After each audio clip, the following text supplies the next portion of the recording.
doa itu pasti dikabulkan oleh Allah Subhanahu wa taala. Enggak ada doa yang ditolak. Selama doa itu benar, selama doa itu syarat-syaratnya sudah dipenuhi. Karena Allah menyatakan ud'uni astajib lakum.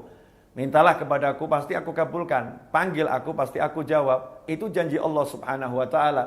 Tapi agar doa ini terkabulkan ada syarat-syaratnya. Di antara syarat-syaratnya yang nomor 1, makanannya halal, pakaiannya halal, minumannya halal, tumbuh juga dengan santapan-santapan yang halal.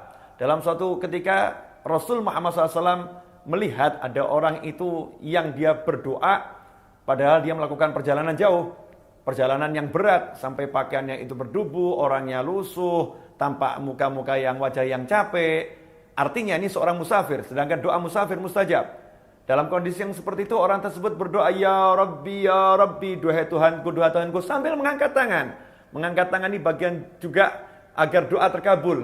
Allah malu kepada hambanya kalau hamba itu mengangkat tangan minta sesuatu kepada Allah kemudian belum mengabulkannya sampai tangannya turun. Jadi kalau ada orang minta pada Allah, maka sebelum tangannya turun itu sudah dikabulkan oleh Allah Subhanahu wa taala. Tapi yang satu ini dia musafir, dia lelah, dia angkat tangan, dia panggil ya Rabb, ya Rabb. Rasul mengatakan bagaimana doanya akan dikabulkan. Sedangkan wa mat'amuhu haram, wa mashrabuhu haram, wa malbasuhu haram, wa ghudhiya bil haram, fa anna yustajabu lidzalik. Kata Nabi SAW, orang ini bagaimana akan dikabulkan doanya? Sedangkan makanannya haram, minumannya haram, pakaiannya haram, dan diberi makan yang haram, tumbuh dari yang haram. Ikhwani rahimakumullah. Jadi yang pertama syarat ini harus dipenuhi. Kalau ternyata udah halal semuanya, maka syarat berikutnya apa? Berdoa dengan hati yang tidak ada keraguan. Harus yakin akan wahyunya Allah Ta'ala yang sudah berjanji, ud'uni astajib lakum.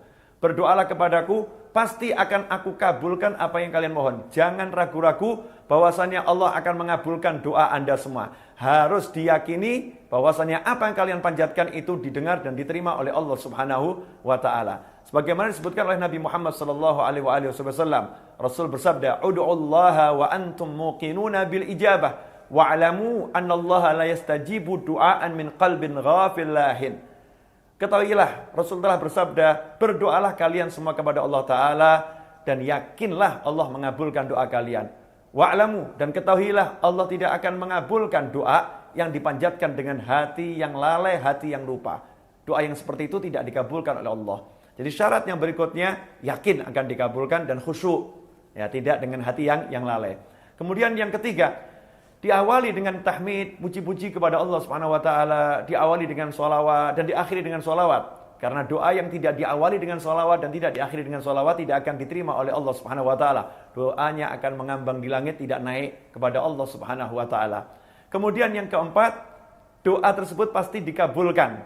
Tapi yang jadi masalah, kapan pengabulannya hanya Allah yang tahu. Hanya Allah yang tahu, karena yang mengabulkan adalah Allah. Yang memberi adalah Allah. Yang mewujudkan adalah Allah Subhanahu wa taala.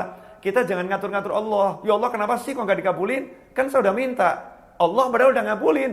Cuman waktunya kapan? Allah udah tetapkan, bukan sekarang, nanti. Allah lebih tahu mana yang lebih baik buat hambanya. Ya kita tunggu dengan sabar. Kita tunggu dengan penuh keyakinan. Doa saya udah dikabulkan oleh Allah Subhanahu wa taala. Sebagaimana Sayyidah Rabi'ah al-Adawiyah radhiyallahu anha ditanya, "Wahai Rabi'ah al-Adawiyah radhiyallahu anha, kapan saya tahu doa saya sudah dikabulkan oleh Allah Subhanahu wa taala?" Maka Sayyidah Rabi'ah menjawab, ketika lidahmu, lisanmu digerakkan untuk memohon kepada Allah taala, maka pada saat itu Allah telah mengabulkan doamu. Ikhwani rahimakumullah. Contoh nyata dalam Al-Qur'an. Nabi Musa alaihissalam dalam surat Yunus ayat 88 dan 89. Nabi Musa alaihissalam minta sama Allah agar Fir'aun dan bala tentaranya, pengikut-pengikut setianya, ditenggelamkan hartanya dan tidak diberi keimanan sampai mereka merasakan azab yang pedih. Karena Nabi Musa melihat Fir'aun dan diajak gak mau. Pengikut-pengikut Fir'aun diajak untuk iman gak mau. Maka didoakan oleh Nabi Musa dengan doa yang sangat keras agar hartanya ditenggelamkan dan tidak diberi keimanan, dikunci mati hatinya. Ayat 88 surat Yunus. Apa kata Allah dalam ayat 89? Allah menyatakan dalam ayat tersebut, dan Allah berkata, qad ujibat da'watukuma, sungguh doa kalian berdua telah dikabulkan, telah diterima oleh Allah Subhanahu wa taala. Kenapa doa kalian berdua sedangkan berdoa Nabi Musa alaihissalam? Karena Nabi Harun, saudara Nabi Musa, mengangkat tangan dan mengaminkan doa Nabi Musa. Orang yang mengaminkan doa seorang, maka dia sama dengan sedang berdoa. Karena itu Allah menyatakan, qad ujibat da'watukuma. Sungguh doa kalian berdua telah dikabulkan oleh Allah Subhanahu wa taala. Apakah saat itu langsung Fir'aun ditenggelamkan hartanya? Apakah langsung diazab? Tidak. Justru setelah doa itu dipanjatkan, tampak tanda-tanda kemajuan Fir'aun. Tampak tanda-tanda keunggulan Fir'aun. Tampak tanda-tanda kehebatan Fir'aun. Fir'aun semakin menjadi-jadi. Fir'aun semakin lupa diri. Fir'aun semakin jaya. Dan Nabi Musa beserta pengikutnya ditindas di sana dan di sini. Allah pun mewujudkan doa Nabi Musa itu bukan langsung. Bukan saat itu. Kapan itu? 40 tahun kemudian. Setelah Fir'aun merasa betul-betul jaya. Fir'aun merasa betul-betul hebat. Dan Nabi Musa beserta kaumnya pergi dari Mesir, lari dari Mesir, Fir'aun pun mengejar, maka Allah Ta'ala mewujudkan permohonan Nabi Musa alaihissalam. Fir'aun dan bala tentaranya ditenggelamkan oleh Allah Subhanahu wa taala. Semua pengikut Fir'aun, pembela Fir'aun ditenggelamkan oleh Allah Subhanahu wa taala setelah 40 tahun dari doa yang dipanjatkan Nabi Musa alaihissalam. Karena itu kalau doa kita belum terkabul, dalam arti belum tampak perwujudannya, jangan prasangka buruk kepada Allah Ta'ala. Terus yakinlah Allah sudah mengabulkan. Hanya kita tinggal menunggu dengan cinta, dengan sabar, dengan senang. Kapan itu munculnya, terwujudnya.